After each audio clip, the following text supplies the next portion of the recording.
और इधर उत्तराखंड में यूसीसी को लेकर सियासत शुरू हो चुकी है। आपको बता दें, उत्तराखंड के इतिहास में एक और अध्याय जो है वो जुड़ चुका है, जहां यूसीसी को 27 जनवरी को लागू कर दिया गया है और अब यूसीसी पर सियासत शुरू हो चुकी है। सियासी बयानबाजी का सिलसिला उत्तराखंड में देखने को मिल रहा है। यूनिफॉर्म सिविल कोड को लेकर सीएम ने कल पोर्टल और नियमावली का लोकार्पण किया और इसी के साथ उत्तराखंड स्वतंत्र भारत के इतिहास में समान नागरिक संहिता लागू करने वाला देश का पहला राज्य बन चुका है। और चलिए अपडेट इसी पर लेंगे। अपडेट के लिए सोनू हमारे साथ लगातार बने हुए हैं।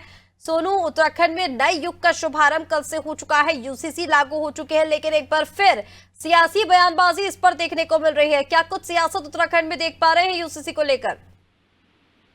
देखिए ऋषिका, जिस तरह से सरकार ने जनता से वादा किया उसको पूरा करते हुए एक रोज पहले जब समारोह के दौरान मुख्यमंत्री इसका अनावरण कर रहे थे, उस वक्त मुख्यमंत्री भावुक भी हुए और खास तौर पर जब अब ये पब्लिक डोमेन में आ जाएगा और इसके साथ साथ जो ऑनलाइन व्यवस्था उसका लाभ आम इंसान उठा सकेगा, चाहे वो महिला है, चाहे वसीयत का मामले हो या फिर इसमें विवाह और लिव इन के जो पंजीकरण है उसकी एक टाइम पीरियड सेट किया गया है। चूंकि एक व्यवस्था को लागू कर दिया गया है और उत्तराखंड की धामी सरकार ने ऐतिहासिक पहल की, हम इसको कह सकते हैं, चूंकि अब ये लागू हो चुका है और ऐसे में अब जो विपक्षी दल के नेता हैं, जो अन्य राजनीतिक पार्टियों के जो नेता हैं, वो इस पर बयानबाजी कर रहे हैं। वो अपने इसमें राजनीतिक नजरिए से इसको देख रहे हैं और उस पर टिप्पणी भी कर रहे हैं। अगर हम राज्य की मुख्य विपक्षी पार्टी कांग्रेस के ही प्रदेश अध्यक्ष की बात करें तो उन्होंने साफ तौर पर ये कहा, इसको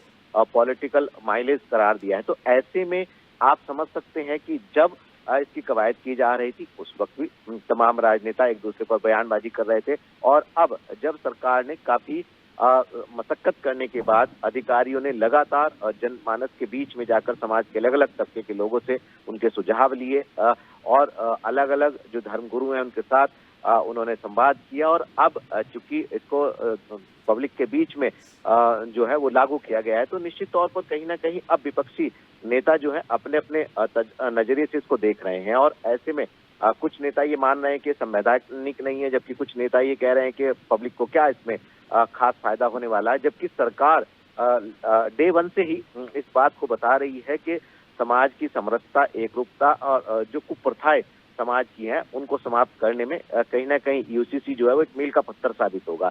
और आप समझ सकते हैं जब इसको लागू करते वक्त मुख्यमंत्री भावुक हुए और उनसे पहले जो इम्प्लीमेंटेशन कमेटी के जो अध्यक्ष हैं, जो पूर्व मुख्य सचिव भी उत्तराखंड के हैं शत्रुघ्न सिंह, उन्होंने जब इसको समराइज तरीके से मीडिया के सम्मुख साझा किया तो निश्चित तौर पर उसमें कई ऐसे पहलू थे जिसमें जो है कड़ी चुनौतियों का उनको सामना करना पड़ा और जो टीम थी उसने लगातार काम किया और तकरीबन 2.5 से 3 साल का समय इस पूरे की पूरी प्रक्रिया में लग गया है। तो ऐसे में अब एक और जहां बयानबाजी हो रही, वहीं दूसरी तरफ सत्ता पक्ष के जितने भी लोग हैं वो भविष्य में इसको मील का पत्थर साबित होने की बात करार दे रहे हैं। अब देखना होगा कि सियासी बयानबाजी जो है आखिर आने वाले समय में किस दिशा में आगे बढ़ती हुई नजर आएगी।